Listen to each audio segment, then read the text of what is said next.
नमस्कार मित्रांनो, पिंगा ग पोरी पिंगा या मालिकेच्या आजच्या भागात आपण बघणार आहोत.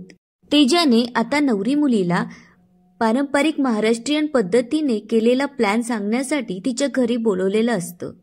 आता नवरी मुलगी जेव्हा तेजाच्या घरी येते तेव्हा ती म्हणते की मी खूप एक्साइट होते जेव्हा तुमचा फोन आला. आता तेजा म्हणते होप सो माझा प्लॅन तुम्हाला आवडेल.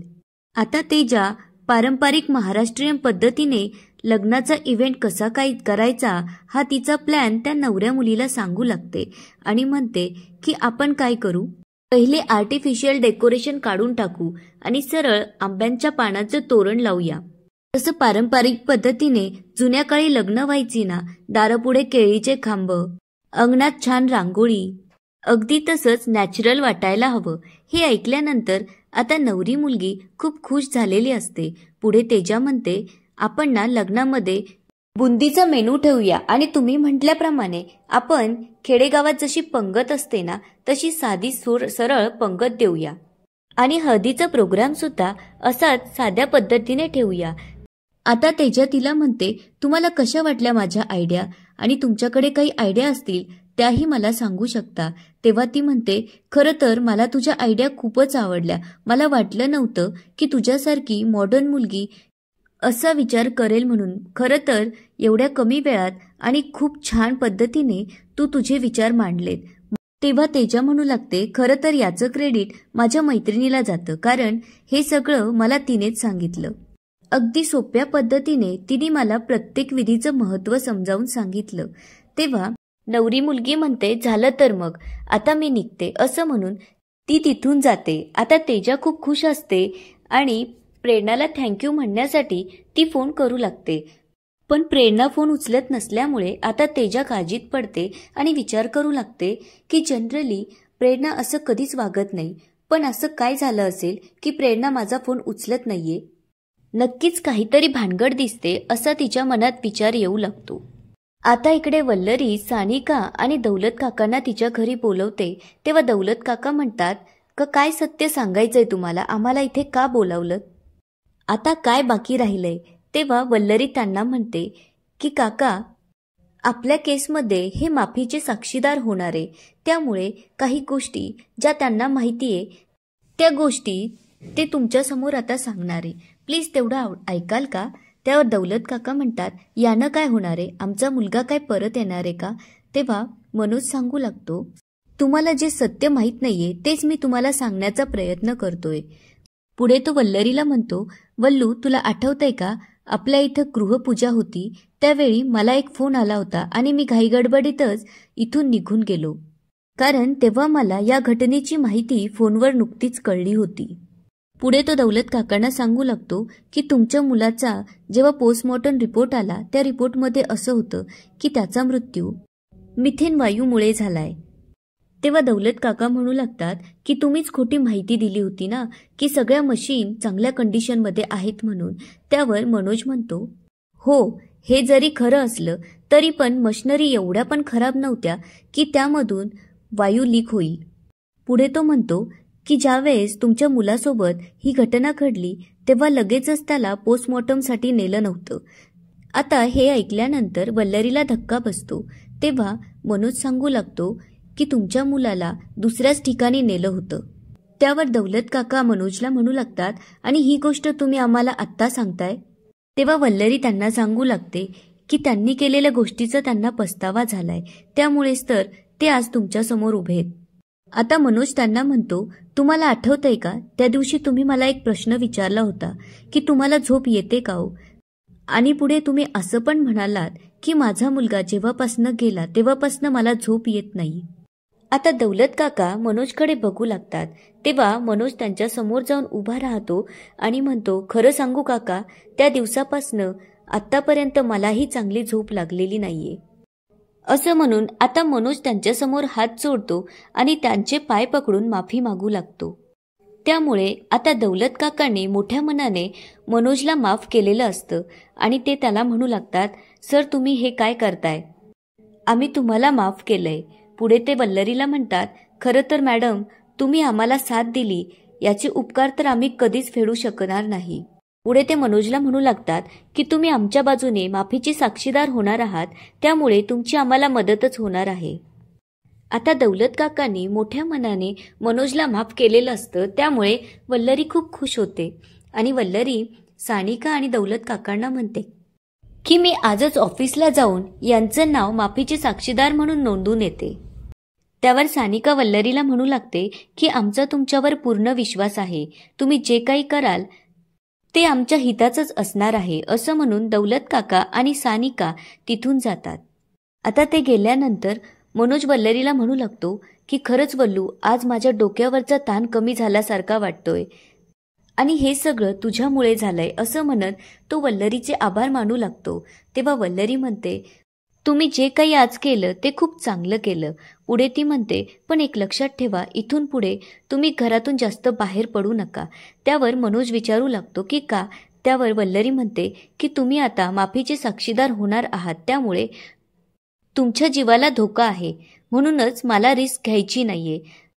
पुढे ती त्याला म्हणू लागते की आता मी ऑफिसमध्ये जाऊन येते. त्यावर मनोज म्हणतो की आता गेलंच पाहिजे का? त्यावर वल्लरी म्हणते हो, असं म्हणून आता वल्लरी तिथून जाते. आता इकडे वल्लरी तेजाला भेटायला येते. तेव्हा तेजाला म्हणू लागते की तुला मला एक गुड न्यूज द्यायची आहे. त्यावर तेजा म्हणते, गुड न्यूज तर मला त्या दिवशीच कळली होती, ज्या दिवशी तू आणि मी मिळून अख्खा दिवस घर सजवत होतो आणि तू मलाच माझ्या घरातून बाहेर काढलंस. त्यावर वल्लरी म्हणते, सॉरी तेजाताई. तेव्हा तेजा म्हणते, अगं सॉरी काय त्यात, खरं तर तुझ्या आणि मनोज भाऊजींमधला प्रॉब्लेम सॉर्ट आऊट झाला, त्यामुळे मी खूप खुश आहे. पुढे वल्लरी तिला म्हणते की गोष्ट फक्त एवढीच नाहीये, मला तुम्हाला आणखी काहीतरी सांगायचंय. तेव्हा तेजा विचारू लागते की काय? त्यावर वल्लरी म्हणते की मी पुष्पा वहिनी आणि महेंद्र दादांना घराच्या बाहेर काढलं. हे ऐकल्यानंतर आता तेजाला धक्का बसतो आणि ती तिला म्हणते काय? तेव्हा वल्लरी तिला झालेली सगळी हकीकत सांगू लागते की त्या खोट्या डॉक्टरने मनोजचे कसे खोटे रिपोर्ट्स काढले आणि मनोजला त्याचा आजार खरा आहे असं वाटण्यासाठी पुष्पाने त्याच्या जेवणात काय दिलं, हे सगळं ती तेजाला सांगू लागते. हे ऐकल्यावर तेजाला त्या गोष्टीवर विश्वासच बसत नसतो आणि ती वल्लरीला विचारू लागते, पण हे सगळं तुला कसं कळलं?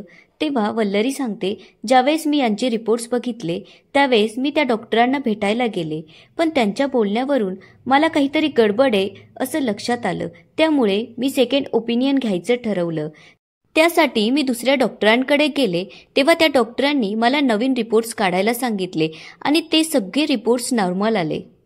त्यावर तेजा म्हणते, हे किती हॉरिबल आहे, पण मला एक सांग, पुष्पा वहिनीने असं का केलं?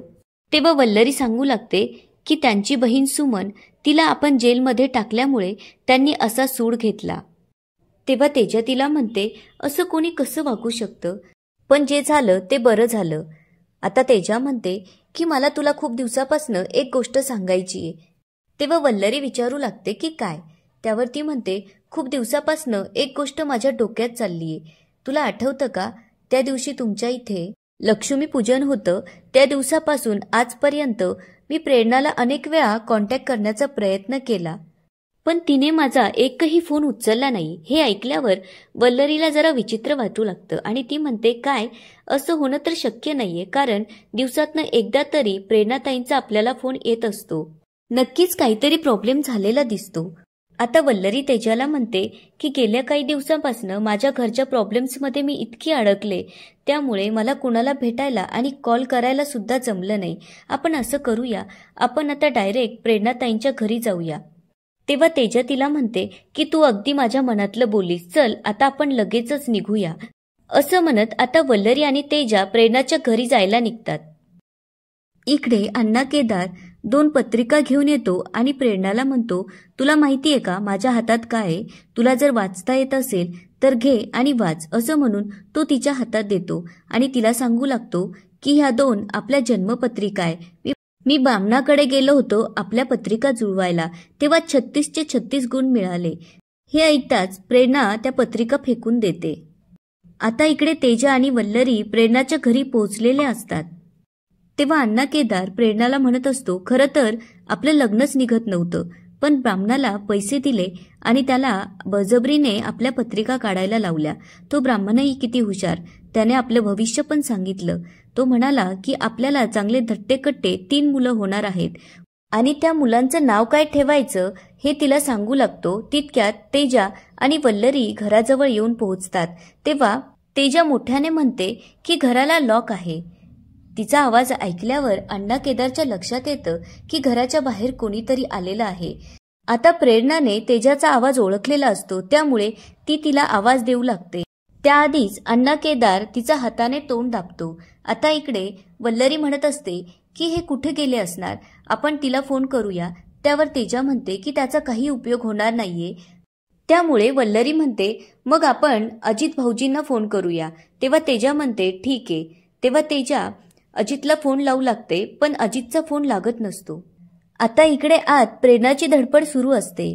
तेव्हा वल्लरी खिडकीतून डोकावते. आता प्रेरणाला बाहेरचं सगळं दिसत असतं, त्यामुळे वल्लरी दिसल्या ती खिडकीजवळ हात करू लागते. मात्र वल्लरीला बाहेरून आतलं काहीच दिसत नसतं. तितक्यात तिथे रघु येतो. रघु आता गेट उघडलेलं बघून आश्चर्याने इकडे तिकडे बघू लागतो. तेव्हा समोर त्याला खिडकीत वल्लरी दिसते. तिला बघितल्यानंतर रघुच्या आता तोंडचं पाणी पळालेलं असतं, त्यामुळे तो पटकन येऊन वल्लरीला आवाज देतो. तेव्हा वल्लरी त्याला बघते आणि म्हणते बरं झालं रघु तू आलास. आता तेजा आणि वल्लरी दोघेही रघुला विचारू लागतात की प्रेरणा आणि अजित कुठे गेलेत, कॅफेमध्ये येतात की नाही. तेव्हा रघु सांगू लागतो की ते हनीमूनला गेलेत. हे ऐकल्यानंतर आता तेजाला आश्चर्य वाटू लागतं आणि ती म्हणते की एवढ्या वर्षानंतर. तेव्हा वल्लरी तिला म्हणते की तेजाताई. तेव्हा रघु तिला म्हणतो की ते जाताना मला म्हणाले की हवा पालटायला आम्ही जरा बाहेर फिरून येतो. त्यावर वल्लरी म्हणते काय, पण ते जर हनीमूनला गेले असते तर आम्हाला नक्कीच सांगून गेले असते. तेव्हा तेजा म्हणते की येऊ दे तिला, चांगली प्रेरणाची कान उघडणी करते. असं म्हणून आता तेजा वल्लरीला म्हणते की आपण आता निघूया. पण वल्लरीच्या मनात अजूनही शंका असते, त्यामुळे जाता जाता ती परत एकदा खिडकीकडे बघते. आता तेजा आणि वल्लरी तिथून निघून गेलेले असतात. त्या गेल्याची खात्री जेव्हा अण्णा केदारला होते तेव्हा तो प्रेरणाला सोडतो आणि विचार करू लागतो की आता चांगलं लक्ष ठेवावा लागेल. आता इकडे रात्र झालेली असते. पुष्पा आणि महेंद्र रस्त्याने फिरत असतात. तेव्हा पुष्पा म्हणते की त्या वल्लरीने माझ्या शेपटीवर पाय दिलाय, आता मी तिला सोडणार नाही. ती स्वतःला समजते काय. पुढे ती म्हणते खरं तर त्या बैलाला मी हळूहळू नाही तर विष पाजून डायरेक्ट मारून टाकायला हवं होतं. तेव्हा महेंद्र म्हणतो अगं पुष्पा तू कशाला टेन्शन घेतीये. तेव्हा पुष्पा त्याच्यावर ओरडत म्हणते हे सगळं तुमच्यामुळेच झालंय. ती जेव्हा आपल्याला घरातून बाहेर काढत होती तेव्हा तुमच्या तोंडात मूग ठेवले होते का, तुम्ही का काही बोलला नाहीत.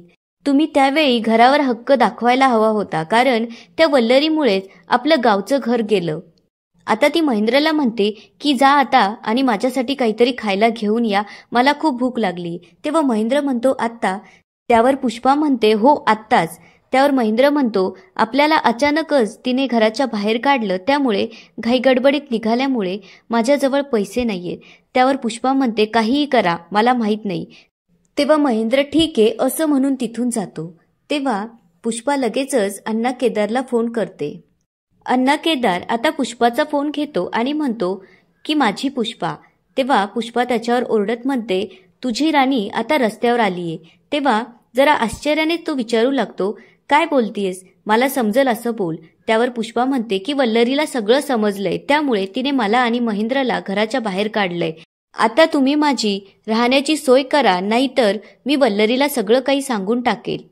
आणि याच ठिकाणी आजचा एपिसोड संपतो. आता पुढे काय होणार ते बघूया उद्याच्या एपिसोडमध्ये. धन्यवाद.